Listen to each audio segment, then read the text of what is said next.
tenemos mucho material para compartir con ustedes.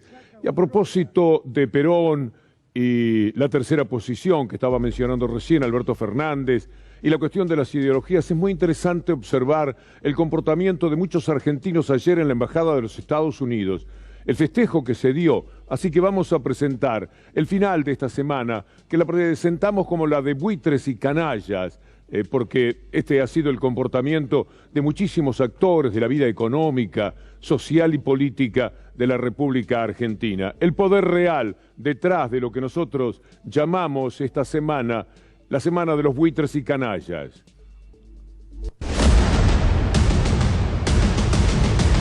Hoy había una tapa de las cuales el cipallismo es una atrocidad ya a esta altura.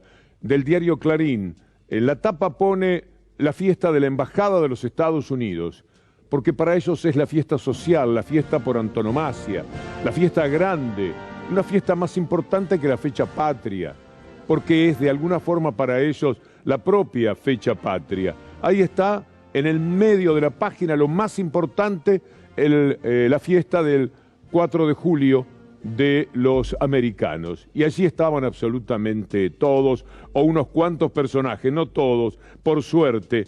Mire, le vamos a poner música, la del himno, alguna versión que tengamos, para mostrarles toda la gente que estaba allí, embanderada con todo lo que significa de los Estados Unidos. Porque este canto al cipallismo duele mucho, teniendo en cuenta el daño que a la Argentina le ha hecho cada uno de los gobiernos de los Estados Unidos. El actual, pero mucho más todavía el anterior, la famosa deuda. Ahí están todos, embanderados, ahí está la cunza del que algo vamos a tener para decir después. Los vamos cambiando rápidamente. López Murphy, ¿dónde podía estar? Un gran luchador contra el pueblo de la Argentina y un hombre totalmente afiliado. Este es Funes de Rioja. Funesto, ¿dónde podía estar? Sino allí en la Embajada de los Estados Unidos, celebrando el 4, Ritondo, que quiere hacer la DEA.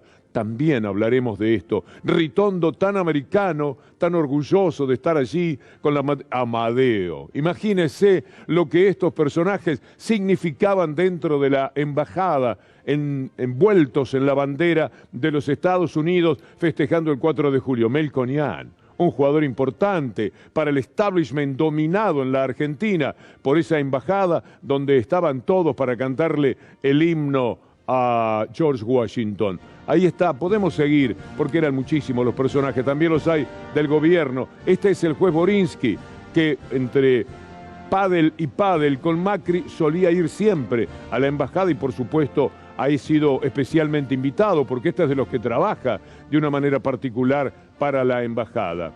Me gustaría ver también los del gobierno, porque lo sabía, Ahí estaba Mansur, estaba Vélez, para citar algunos que me acuerdo en estos momentos. Ahí está Mansur, que ya ha estado envuelto en la bandera de Estados Unidos y la de Ucrania tiempo atrás.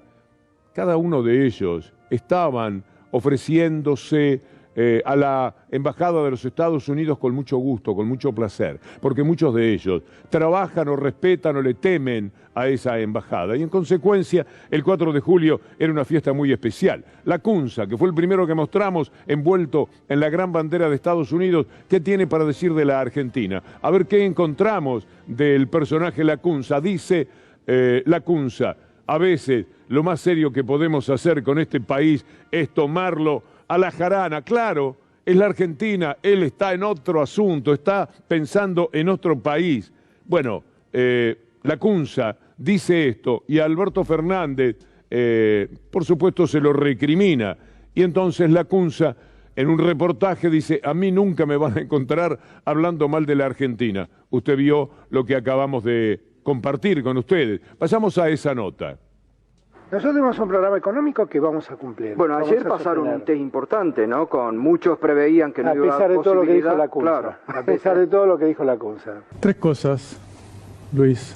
Primero, una personal, que me interesa aclarar. Es mentira. Sí. ¿Cuál es la personal? Esta, que es mentira, lo que dice el presidente. ¿Sobre qué?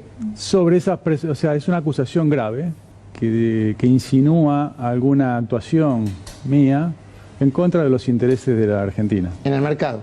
Sí, no sé a qué se refiere, porque no puede precisar nada. ¿Sabes por qué, Luis? Porque no existe. Ni reunión, ni informe, ni en on, ni en off, ni en privado, ni en público, nunca va a encontrar una declaración mía en contra de la Argentina.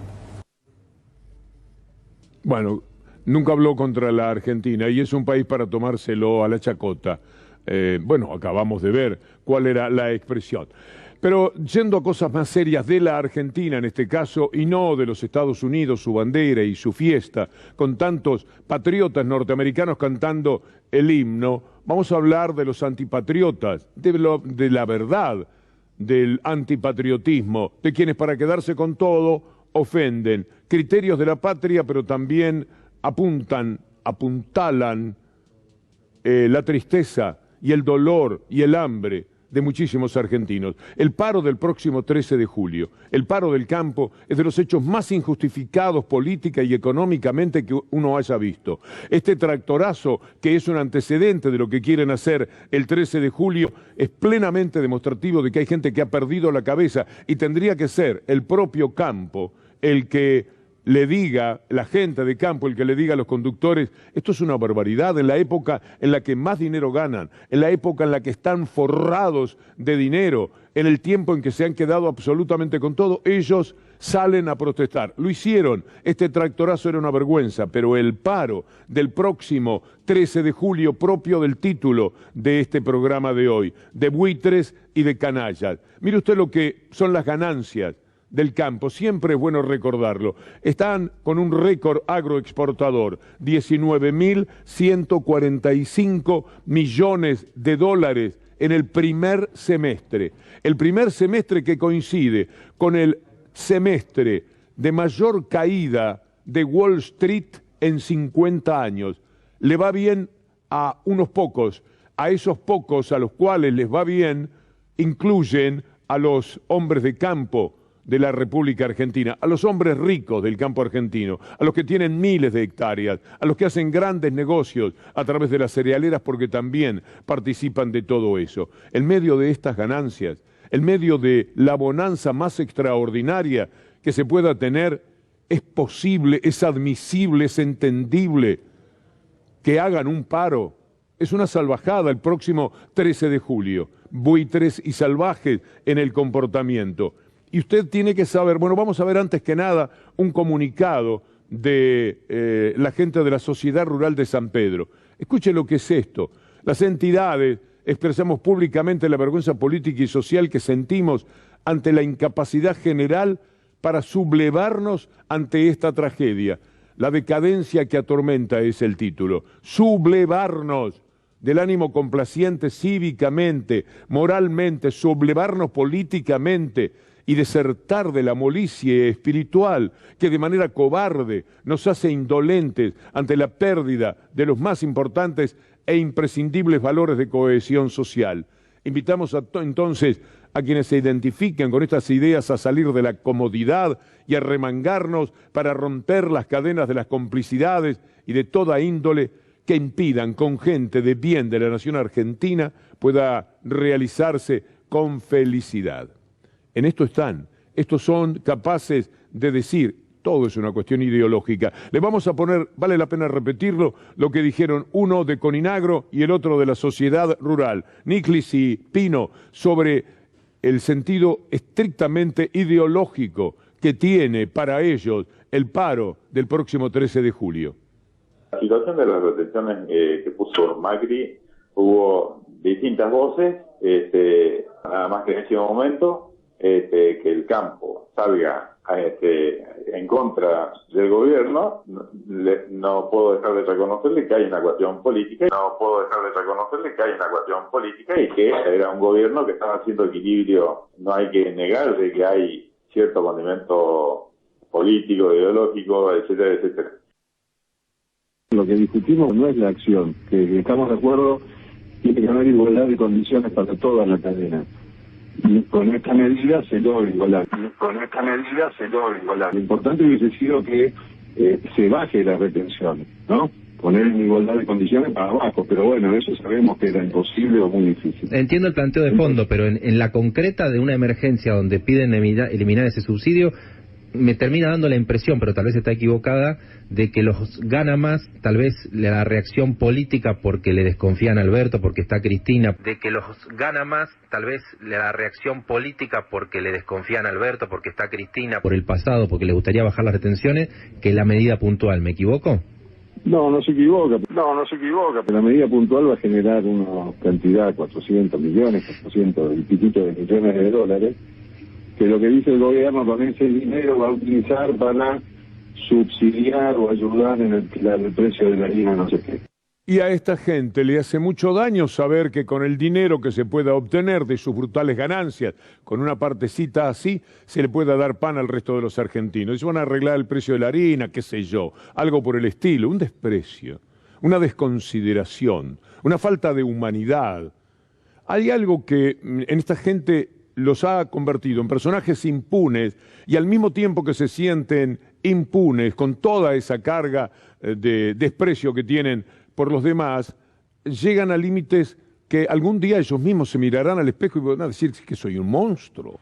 ¿Cómo yo pude decir esto? Que nos querían sacar algo para darle harina, para mejorar el precio de la harina, para que la gente tenga pan. Vamos a hablar de las ganancias y vamos a poner a alguien que es insospechable de tener un interés en la Argentina. Pero usted préstele atención. Cada palabra que va a escuchar del presidente de Francia, Macron, piénsela para la Argentina. Y mientras tanto, en paralelo, piense en el salvaje paro del próximo 13 de julio.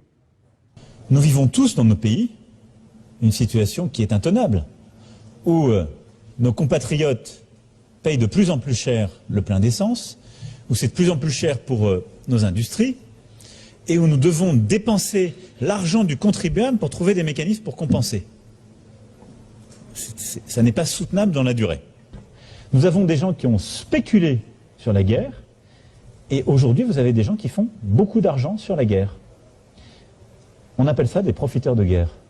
Et moi, je ne comprends pas comment on peut accepter très longtemps que l'argent du contribuable dans nos pays soit utilisé à aider les ménages à pouvoir vivre en temps de guerre, et qu'à côté de ça, il y a des gens qui s'enrichissent beaucoup en temps de guerre. Donc on va devoir régler ça, et le régler de manière coordonnée, en européen, entre économies développées, sinon on aura un problème politique.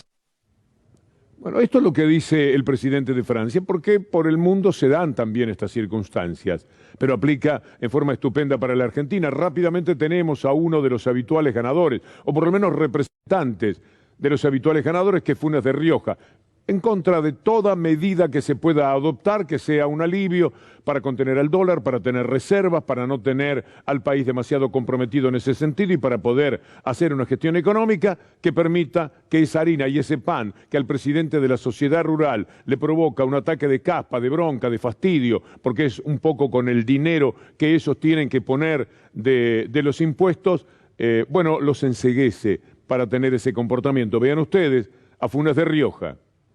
Lo vamos a analizar en la Unión Industrial, estamos en contacto con el Ministerio, estamos obviamente también esperando conversaciones con el Banco Central. No se debe ni se puede parar la producción. Si se para la producción, evidentemente el proceso de reactivación no se puede dar. Funes de Rioja sostiene, naturalmente todos los días tenemos lamentablemente a este funesto personaje, pero digamos que el vicepresidente de la UIA piensa lo contrario, piensa bien. Por eso, como decíamos ayer, generalizar a veces es un error, porque este hombre dice lo que uno quiere escuchar por alguna vez de aquellos a los que les va bien en la República Argentina. Son estas nuevas medidas para evitar, según publican los matutinos, maniobras con importaciones. No, me parece que son correctas. Nosotros venimos charlando con el Banco Central desde el año pasado, avisando todos los problemas que se venían en función de las importaciones, en función del gran aumento de precios internacionales que ha habido. Esto nos iba a llevar a un momento de coyuntura, lo sabíamos. La restricción externa se iba a dar en todo proceso de industrialización. En la Argentina se produce la restricción externa y bueno, venimos charlando y dialogando, me parece muy bien. Creo que en este momento que se necesitan dólares para el país, están bien las medidas que se han tomado. Lo de Moretti y Funes de Rioja tiene una gran distancia, porque hay algunos que se separan abiertamente de lo que parece humano y que en política llegan a límites. Ayer lo veíamos a Naidenov, hoy lo vamos a ver a Ritondo, pero también hemos visto esta semana a Santilli tratando de sacar ventaja de la desgraciada circunstancia familiar que vivía el hermano del camionero que fue víctima del homicidio en la ruta porque pasó por un piquete, lo persiguieron y lo mataron, un hecho horrendo y profundamente rechazante. ¿Qué hizo Santilli sentado en La Nación Más, junto a La Nación Más, y tratar de sacar un provecho político que uno dice, pero ¿por dónde? ¿De dónde puede aferrarse para relacionar algo que tenga que ver con el gobierno frente a lo que allí está sucediendo? ¿De qué manera? Miren cómo lo hace. Es durísimo lo que nos estamos enfrentando. Es decir, acá tenés un gobierno que hace meses que sabía que esto iba a pasar y no hizo nada. Empezó con 4 provincias, 7 provincias, 19 provincias, hoy todas menos Tierra del Fuego. Pero esta es una vida que se podría haber salvado, que no tendría que haber pasado, este es un hecho que no debió haber sucedido. Digo, acá está la clave, destruiste una familia, con hijos, con nietos, hermanos, es una cosa. Esto es lo que nos está destrozando, nos está desintegrando como país, nos estamos desintegrando como país de esta manera. Entonces, y el ejemplo viene de arriba hacia abajo y de abajo hacia arriba. Si de arriba hacia abajo vos te ves pelear un presidente con una vicepresidenta y hacia abajo se pelea todo el mundo, termina en el desorden que tenemos. ¿Qué, Diego? No quiero que si me quiere ayudar, no politice nada. Si me quiere ayudar, no politice nada. No meta el gobierno. Yo quiero, lo único que quiero que haya justicia. Eso es lo que vos decís, me chupa, perdóname que te hablo así, me chupa 3 huevos. Es así, pero... Yo quiero que los responsables que estaban ahí vayan presos. Los que lo mataron. Es lo único que quiero, pero claro, lo otro, si vos querés hacer política de esto, no me interesa. Digo, esto se podría bueno, haber pero lo que evitado. estás hablando es eso, no me interesa. Yo creo que esto se podría haber evitado. Por lo de mi hermano, es lo único. O sea, no soy partidario de ningún gobierno ni nada. No quiero que usen a mi hermano como lo está usando. No, pero es importante contextualizar. No había manera de defenderlo por más que la gente de La Nación Más lo intentaba. Hay que vivir el bochorno de lo que significaba ese momento. Frente a la muerte, la ventaja, descarnadamente, la ventaja política. Hablando de un tema que por supuesto no debe dominar para nada. Para que usted sepa lo que pasa con la energía en el mundo, con el petróleo, el gasol y todo lo demás. Para que se entienda que estamos en una dificultad de carácter mundial. Le vamos a responder a Santilli, que quería que la muerte del camionero fuera culpa del gobierno, nada más que para llevar agua para su molino, porque no les importa en absoluto, natural que no le importaba, y el hermano se lo dijo. No saque ventajas políticas de un episodio tan triste. Bueno, le vamos a mostrar a Biden y a Macron hablando de una manera que nunca pensaron que se iba a saber que transcurría ese diálogo, en el cual está la verdad de lo que pasa en la Argentina con el combustible, de lo que pasa en el mundo, de lo que lamentablemente se refiere a los resultados, a las consecuencias de la guerra de Rusia y Ucrania. Sorry to interrupt you. With your advice, I took the commission to call MDZ. So I call for increasing the production by renewables.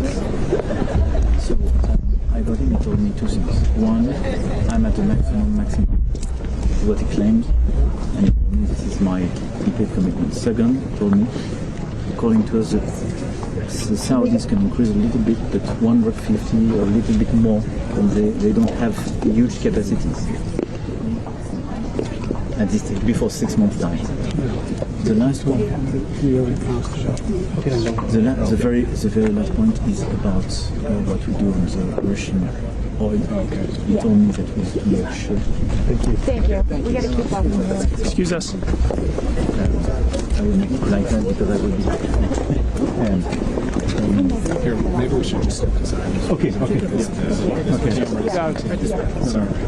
Quizás deberíamos hablar adentro, porque alguien se dio cuenta de que estaban haciendo una confesión demasiado importante, pero vale para nosotros, vale para todos los pueblos, vale para todos los gobernantes. Estos 2 hombres, 2 de los más poderosos que hay en la tierra, están hablando de las dificultades de combustible. Incluso le estaba por decir, y ahí es que le piden que vaya adentro, lo que está haciendo Estados Unidos con el petróleo ruso. Todo lo que se ha generado y originado Estados Unidos va a pedirle a Maduro no Guaidó, a Maduro, que los ayude, que lo ayude Venezuela, Biden, que dijo que jamás iba a pisar Arabia Saudita, cuyo gobierno es un gobierno que asesinó a un periodista que trabajaba en Washington, a 20 cuadras de la casa de Biden, tiene que ir a Arabia Saudita por el tema del petróleo. Entonces, cuando lo vemos a Santilli querer sacar ventaja de una situación tan desgraciada, en nombre de lo del combustible, da mucha vergüenza en lo humano. La necesidad, la nación lo dice, lleva a Joe Biden a su viaje más incómodo. Visitará Arabia Saudita, el país al que prometió tratar como paria. Ahora califica a Riad como socio estratégico, pero esto es lo que sucede. Porque tienen que ir a Arabia Saudita aún sabiendo que son criminales y no tienen decoro, carecen de pudor, porque después hablan de Venezuela. ¿Qué pueden decir del gobierno democrático de Venezuela cuando un principado, un gobierno de reyes, asesina a gente que ellos conocen, a periodistas que no tienen manera de no haber conocido? Y allí están, por el petróleo, por lo que fuera, porque la necesidad tiene cara de hereje o por lo que usted quiera, pero está allí, en Arabia Saudita, va a estar Biden, porque el petróleo es todo un tema. Y ahí lo tiene a Boris Johnson, bajando en Arabia Saudita también, y encantado de la vida, con honores militares, etcétera. Esto ocurrió ayer, Boris Johnson. Pero mire usted lo que sucedía cuando hablaba la ministra de Relaciones Exteriores, actual diputada de Inglaterra, en una charla con periodistas. Cómo le reprochan la doble vara que utilizan, esa de la que Biden y Boris Johnson, los poderosos del mundo, olvidan porque andan buscando petróleo, donde olfatean petróleo, para ellos es un olor tan rico como el del pan, por ejemplo. Allí están buscando un poco más de petróleo para pedirle a Arabia Saudita lo que Macron le dijo a Biden que no puede ser, dice que no pueden sacar más petróleo, no hay manera, no lo pueden hacer, pero le van a pedir. Esto es el mundo. Esto es lo que está ocurriendo, pero a usted no le van a mostrar esto que compartimos de Macron y Biden. No lo va a ver en ningún canal. Acá prácticamente en ningún canal, no quiero generalizar.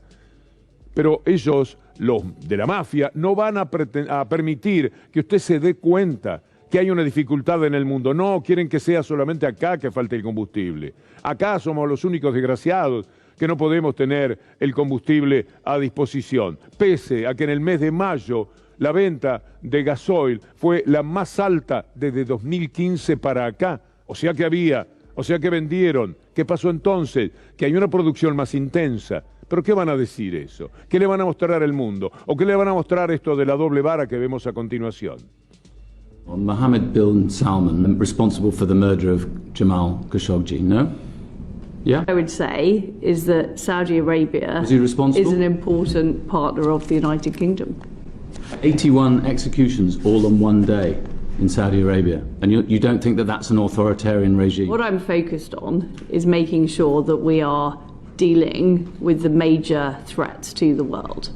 The number one threat we're dealing with at the moment is the threat from Russia. If a country is an authoritarian regime, it's fine to do business with it as long as the authoritarianism is only within its own borders. Is that right? What we're facing with Russia is a regime that is actively seeking to invade sovereign nations and create a greater Russia. We went hand in cap to them for 12 years, and now we're doing the same with Saudi Arabia. Well, I think that was wrong, the approach that was taken to Russia by the West. It was wrong. Es un documento de valor excepcional. Le están enrostrando a la ministra de Relaciones Exteriores de ese momento ir a relacionarse con un país que había ejecutado 81 personas, que asesinó al periodista Khashoggi, como les decíamos antes, y después nos vienen a hablar de los gobiernos autoritarios. Basta que un gobierno no le lleve la punta para que se vuelva autoritario. Ahora López Obrador es autoritario, como Maduro es autoritario, como Evo Morales era autoritario. Ojalá que pudieran acusar a la Argentina también de ser gobierno autoritario, porque implicaría que se les está dando la pelea que corresponde. ¿De qué hablan? ¿De qué moral? ¿De qué ética? ¿De qué humanidad hablan todos estos personajes? Nos encanta compartir con ustedes estos documentos, porque ayudan a entender, no estaban hablando en un pub de Londres, 2 personas, no, estaba la ministra de Relaciones Exteriores y un político que la apuraba, mostrándole la brutal contradicción, la falta de humanidad que tenían. Dice, no, todo está justificado, mataron 81, asesinaron a un periodista y lo cortaron en pedacitos, esto es verdad, no le exagero, y lo rociaron con ácido. Pero ahora el problema más grande que tenemos es Rusia, y el nombre del problema que tienen con Rusia, del cual ellos son los responsables, porque son los que forzaron la guerra, ahora todo vale para Arabia Saudita y para cualquier país autoritario, pero que sea consecuente en estar de rodillas frente a los Estados Unidos. Mientras tanto, por acá hay alguien que quiere formar la DEA. Estaba ahí en la Embajada de los Estados Unidos, seguramente habrá pedido consejo. ¿Qué le parece esto que estoy, Ritondo, que estoy pensando, armar una DEA argentina? Vamos a hablar de la DEA, pero vamos a empezar por Ritondo. Nosotros estamos presentando esta semana, mañana voy a dar los últimos retoques con Patricia Bullrich, estamos presentando una agencia de antinarcotráfico, más allá de que no seamos gobierno, es una herramienta que ojalá la pueda empezar a utilizar este gobierno. ¿Qué es una DEA argentina? ¿Una suerte? A ver, puede ser una DEA argentina, digo, si uno la quiere simbolizar, tiene que ver con que específicamente una fuerza federal dentro del Ministerio de Seguridad haga el trabajo contra el narcotráfico. Hoy, desde un intendente hasta un periodista, cualquiera de nosotros sabemos que... Hey, Ritondo, quiero sugerirle un candidato para dirigir la DEA argentina, un verdadero fenómeno. Estamos hablando de narcotráfico. Acá tenemos una especie de Gardel pidiéndole disculpas por usar el adjetivo al mago. Pero acá tenemos un tipo fenomenal. Ritondo lo tiene al lado, es amigo seguramente. Por lo tanto, la DEA que va a armar Ritondo, bien americano, la DEA tendría que dirigirla a este hombre que se la sabe todas. Hay que terminar con esto. Hay que enfrentar a los delincuentes. Mira. Este es el río Matanza. ¿Esa soga que está ahí? Ese caja de Telgopor. Allá está Ezeiza. Por ahí vienen los que trafican, ponen la droga allí y la cruzan para este lado. Este es el límite Matanza, este lado. Del otro lado es Ezeiza. Hay que terminar con esto. Hay que enfrentar a los delincuentes. Y hay que pedirle a Ritondo que no vaya a cometer la enorme injusticia de no poner la DEA argentina a cargo de Santilli. Ahí tenemos el personaje absolutamente ideal. Esta investigación que ha hecho en el río Matanza es altamente demostrativa de la capacidad intelectual de Santilli. Por lo tanto, conocida además su capacidad moral y su sentido de la eticidad que está en línea con la capacidad intelectual aquí demostrada, me parece que no hay nada más interesante para tener en cuenta. Pero qué lástima, Ritondo, qué lástima, Santilli, que el presidente de México dice una gran verdad, que tenemos perfectamente considerada. Ahí está el libro de Julio Maradeo, para que en algún momento le eche un vistazo sobre la DEA. La DEA, dice AMLO, López Obrador, no sirve para nada. Procuramos que se respete nuestra soberanía. Y antes entraban y salían por el país y hacían, ellos mandaban, hacían lo que querían. Incluso fabricaban delitos. Eso se hizo hace como un año y se demostró que ese grupo estaba infiltrado por la delincuencia. La vida fue así además. ¿Cuántas veces supimos que delincuentes que eran capturados al final tenían que resignarse frente a la condición de integrantes de la DEA? Es verdad que de la DEA había muchos que presumían tener una relación y no tenían nada que ver. ¿Cómo se llamaba el que está en Dolores preso? El espía junto a Stornelli y Carrió y Bullrich, D'Alessio. D'Alessio decía que era de la DEA. Gracias, Federico Ferro. Bueno, en eso están. Pero de lo que a mí más me amarga, porque en lo demás son muy graciosos. Ritondo es un tipo que provoca gracia. Santilli da mucha risa. Está Bullrich. Y entonces ya ahí se vuelve más difícil sonreír, porque la falta de humanidad, frente a esto que vamos a poner en pantalla, con ella, hablando sobre Santiago Maldonado, uno dice, bueno, ya ¿Qué podemos esperar de una mujer que, por otra parte, entre los votantes de la derecha sigue muy bien posicionada? Ya lo superó lejos a Rodríguez Larreta, que está quedando, al doblar el codo, demasiado replegado, demasiado relegado. Pero vayamos a Patricia Bullrich. Pero creo que hice historia. Cambié muchos falsos relatos, Maldonado. Pero no lo mató nadie. Digamos, él tomó su decisión como ciudadano libre de salir, de correr, de escaparse, y quedó atrapado en un río muy difícil. Hay algo que hoy se dio, el título para mí es Darle pasto a las fieras. Clarín se regocijó con poder poner un título que por supuesto es una enorme mentira, pero además es una brutalidad de injusticia, tomando palabras de Pérsico, que en medio de todo este enojo dijo algo de lo que uno espera, esté arrepentido, pida disculpas, porque si no hay que recurrir a lo que él mismo ha dicho, para que se advierta que es un error grave, porque esto sí que es darle de comer a estos animales, que no trepidan en ningún instante en sacar toda ventaja posible desde el punto de vista político. Si alguien como Pérsico dice esto, que le vamos a escuchar, a ver primero en la tapa, ahí lo tiene, está chiquitito, pero muy bien ubicado. No, ese no es el título. Esa es otra típica maldad de Clarín. Pongamos el título ese. Durísima crítica a Cristina. Con ella había 11 millones de trabajadores sin derecho, dijo Pérsico, funcionario y jefe piquetero. Pérsico fue muy elogiado en su momento por La Nación, por la adhesión que profesaba al gobierno macrista.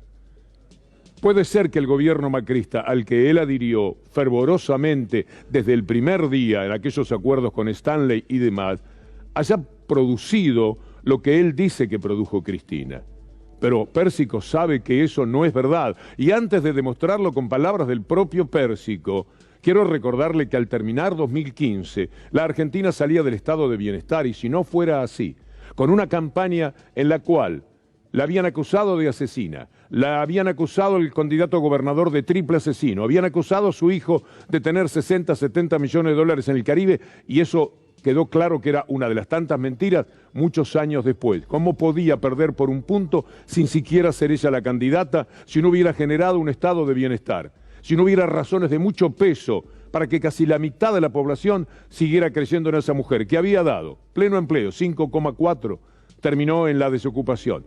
Todo el mundo jubilado, todo el que llegaba a la edad de jubilarse, jubilado, como nunca había ocurrido y como nunca se había imaginado que eso fuera posible, con 6,5 de presupuesto del PBI para la educación, con la salud respetada a pleno, con un sentido soberano que la llevaba por todos los estrados del mundo, diciendo fervorosos, vibrantes discursos que tenían que ver con la Argentina.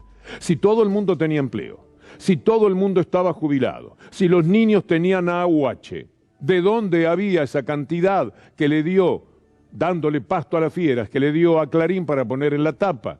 El señor Pérsico. Mire, lo vamos a tomar a Pérsico, y no muy lejos en el tiempo, diciendo qué era, qué es y qué será seguramente Cristina. Momento de Cristina, había 6.500.000 trabajadores con derecho en la Argentina privado y había 11 millones de trabajadores sin derecho. Bueno, no, yo no quiero ese país.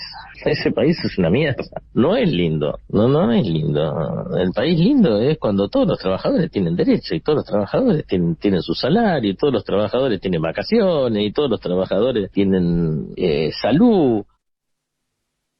Vos no sabés lo que significó en mi barrio la asignación universal y cuando las cooperativas de Cristina. Yo vivía en una villa muy brava, muy difícil, con muchos muertos todos los días. Y no sabés cómo cambió mi villa. Yo le dije una vez a Cristina y a Néstor que en la villa mía hicieron la revolución de la ventana. La villa mía no tenía ventana, porque la gente no tiene plata para comprar ventana. Entonces, ¿sabés lo que pasó cuando vino la asignación y cuando vino lo que hizo Cristina, la distribución de ingresos de Cristina? Todos pusieron ventanas. Yo le agradezco mucho a Cristina lo que hizo por los humildes y sobre todo en este marco de este capitalismo. Cristina hizo la distribución de ingresos más importante que hubo en este capitalismo neoliberal en el mundo. Yo creo que no hay otro país que haya hecho una distribución tan fuerte de ingresos a los más humildes. pero bueno, pero con eso no alcanza. Esto es lo que demuestra claramente quién fue Cristina, dicho por Pérsico. Es una pena porque en medio del enojo se dicen cosas que algún día dirán, ¿cómo se me escapó semejante barbaridad? ¿Cómo estoy yo en la tapa de Clarín? Más allá de que Pérsico ha tenido una clara adhesión al gobierno macrista, ese gobierno al que le dio soporte, al que le entregó la calle en el primer año de gobierno, en medio de la desolación de todos los trabajadores, ese gobierno sí dejó a la Argentina muy comprometida, bajó el salario salario en dólares, que era el más alto con Cristina hasta el 2015, bajó a ser este salario que tenemos todavía hoy día como consecuencia de lo que significó el gobierno de Macri, entregó soberanía, redujo el presupuesto de la educación, el de la salud, terminó con ministerios esenciales, hasta el de trabajo de la vida de los argentinos. Sí, eso lo hizo ese gobierno. Entonces, es imposible que Pérsico estuviera bien en el momento de manifestar esto y darle esa tapa a tales miserables. Miserables que además no necesitan de la ayuda de Pérsico. Mire esta tapa de estos días, porque estamos revisando la semana de buitres y canallas. Bueno, Fernández abajo, mire, reclamó por Malvinas y el premier británico respondió, esto terminó hace 40 años. Así trataban el tema, dándole la derecha y la respuesta contundente. Y después un periodista se embala y va sobre Cafiero y se produce este diálogo bien ilustrativo. En relación con el diálogo con Boris Johnson, ¿no fue poco diplomático, digamos, el planteo del presidente tomando en cuenta que podemos todos coincidir con el objetivo de recuperar las Malvinas, pero tal vez el modo en el que se lo dijo no provocó el efecto deseado? Gracias.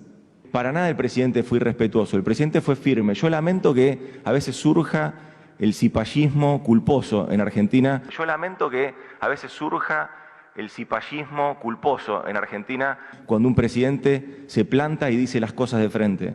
Pero la verdad, este presidente no anda con vueltas, no utiliza estos foros internacionales para ir a pedir perdón.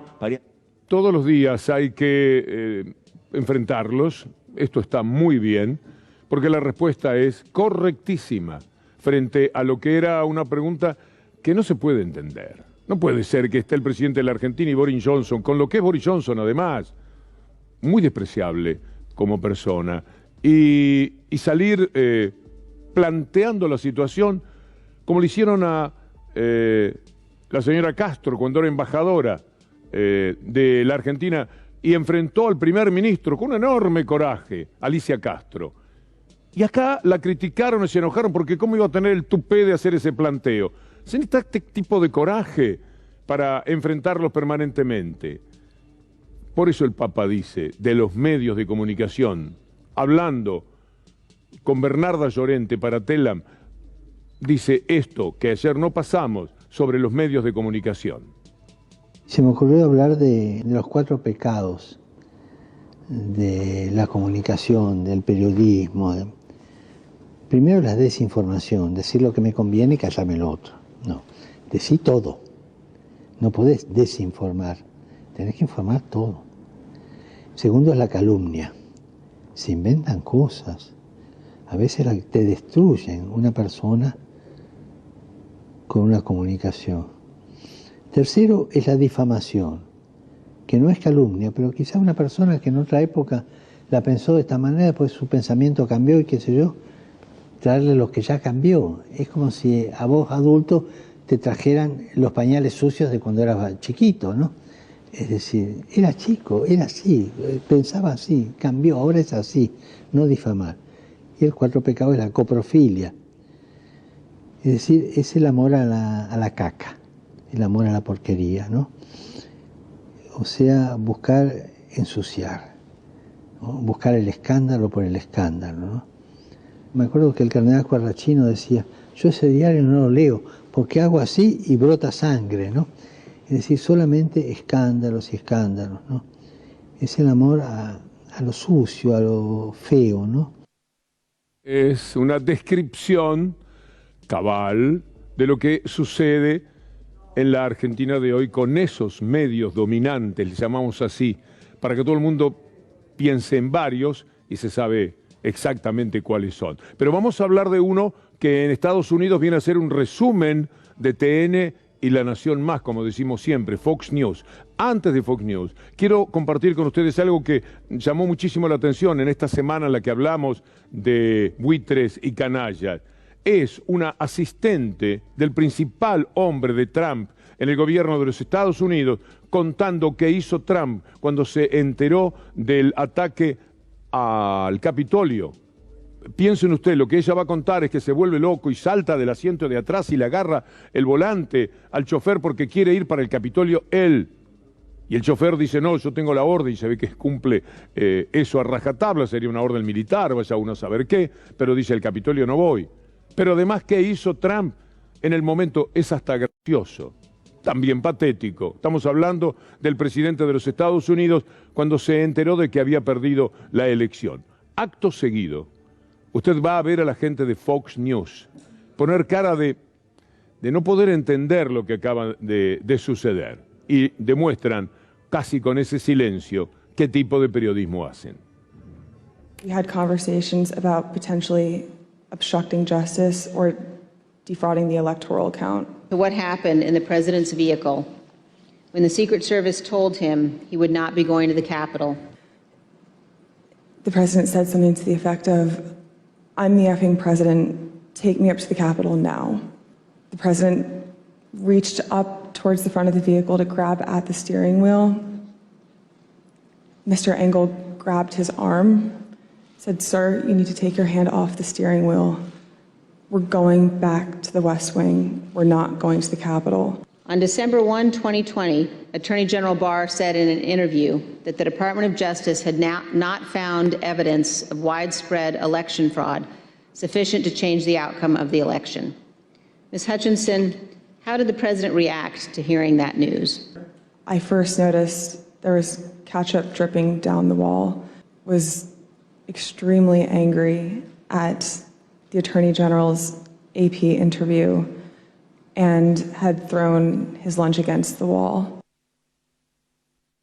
This testimony was very compelling from beginning to end.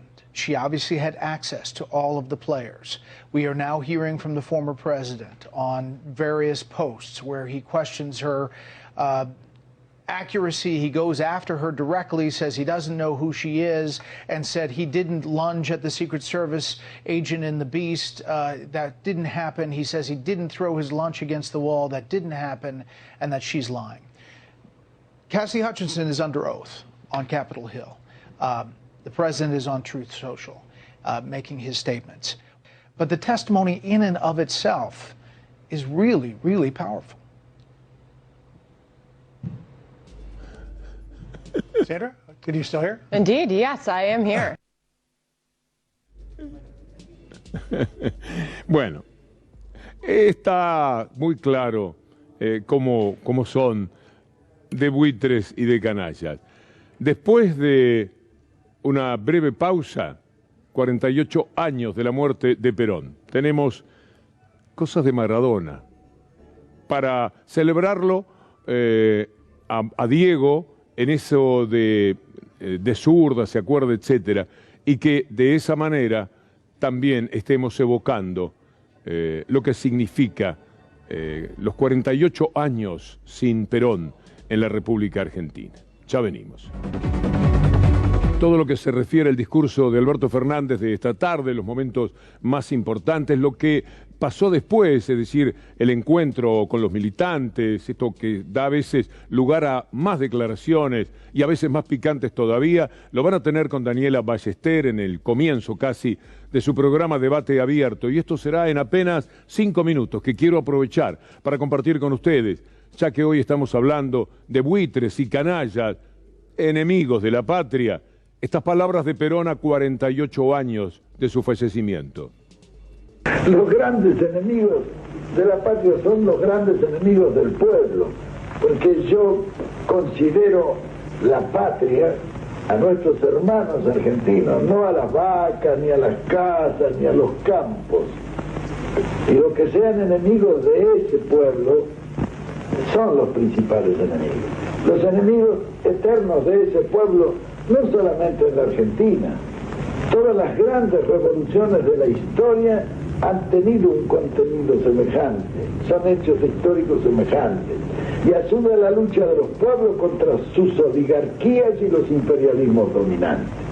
No es otro el enemigo del pueblo argentino, y en consecuencia de la Argentina, que la oligarquía que lo ha sometido, coaligada con un imperialismo foráneo, que le ha prestado el apoyo y que ha sido el sostén de esa oligarquía por muchos años.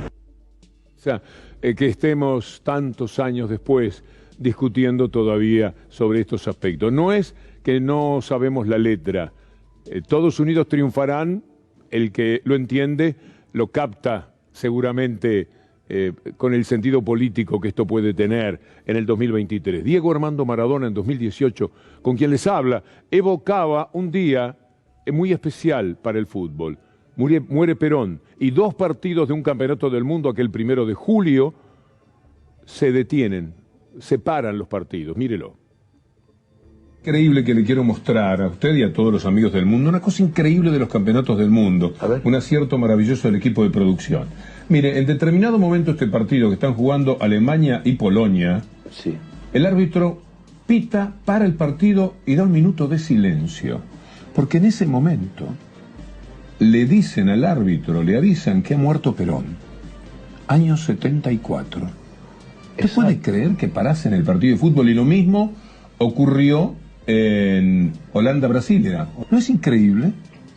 Paró el mundo el tipo. Perdónle por lo del tipo. El Pocho era para nosotros todo. O sea, lo que hablaban mis padres. Y bueno, mi viejo me habló de Perón y fui queriéndolo y fui leyendo cosas y lo que le dio el pueblo, después cómo le pagaron. Por ser hoy un aniversario de la muerte de Perón, vamos a escuchar una interpretación que no será la de Hugo del Carril, pero es muy buena. Escuche.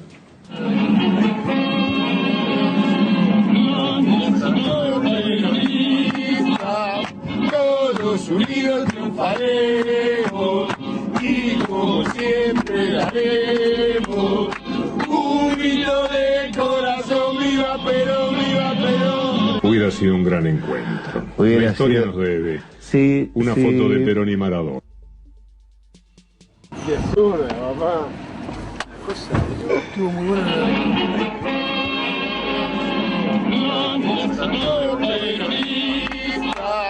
Todos unidos triunfaremos y como siempre daremos un grito de corazón, viva Perón, viva Perón. De la muerte de Perón. Sí, de la muerte del Pocho. Y esto es un tributo de ustedes ahí cantando la marcha peronista que están cantando la marcha peronista que la sacó el Tano Estefano de su teléfono y no aguantamos. Los peronistas tuvimos que hacerle el coro.